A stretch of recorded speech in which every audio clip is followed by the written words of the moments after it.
Here's some independent comic series starting off in the month of February 2025. Independence, no Marvel and DC, and I'll let you know you need to read anything prior before getting into these. Here we go. Coming out of Boom Studios, we have Bronze Faces coming out on the 5th. Coming out of Dynamite Entertainment, we have the Herculoids coming out on the 19th. And they are part of the Hanna-Barbera series, so you might want to know about that before picking this up. Darkwing Duck Volume 2 coming out on either February the 12th or the 19th. This is Volume 2, so obviously you need to read Volume 1 before picking this up. Powerpuff Girls Valentine's Moi Kissy Face special coming out on the 12th. I do want to mention that the Powerpuff Girls do have an ongoing series out right now, but I highly doubt you have to read that to understand this. 2025 Savage Tales Winter Special coming out on the 5th. Coming out of Titan Comics, we have Loose End coming out on the 19th. Coming out of Image Comics, we have Bug War coming out on the 12th. Stay Out of the Woods coming out on the 26th, and this is a one-shot. Creepshow in Love coming out on the 12th, and this is also a one-shot. I do want to mention that Creepshow has a good amount of lore under his belt, but I highly doubt you have to read his other series before reading this. The Hive coming out on the 12th. Coming out of Archie Comics, we have The Nine Lives of Salem coming out on the 19th.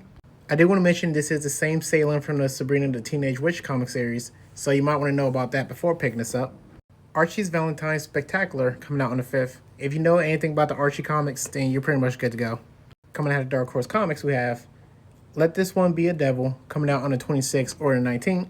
Stranger Things and Dungeons and Dragons, The Rise of Hellfire coming out on the 19th. I do want to mention that this is part of the Stranger Things universe, so obviously you'll definitely need to read that or at least understand that to watch this. Frankenstein New World See It Forever coming out on the 5th. And I do want to mention this is set in the same world as Hellboy, so you're definitely going to want to understand that before picking this up. Cyberpunk 2077 Psycho Squad coming out on the 12th, and this is set in the Cyberpunk game universe, so you might want to understand that before picking this up. And To the Unbeing Part 2 coming out on the 12th. I do want to mention that since this is Part 2, you'll definitely need to read Part 1 before picking this up. Godzilla 70th Anniversary Godzilla Kingdom of Monsters coming out on the 19th. If you don't know anything about the Godzilla franchise, you should do some research before picking this up. Godzilla Heist coming out on the 19th. Godzilla vs. America Godzilla vs. Chicago coming out on the 26th. My Little Pony Sky Secret coming out on the 19th, and this is a one-shot. I do want to mention that My Little Pony has a good amount of lore under their belt, so you might want to do some research before picking this up. Coming out of Alien Books, we have Black Star coming out on the 26th. Coming out of AMP Comics, we have The Prodigal Son coming out on the 19th. Coming out of Antarctic Press, we have Kendra coming out on the 26th. Coming out of Battle Quest Comics, we have 27 Run Crash coming out on the 12th. And coming out of Invader Comics, we have First Wave coming out on the 26th. That's all I have for now. Of course, more on the way, but thank you for watching.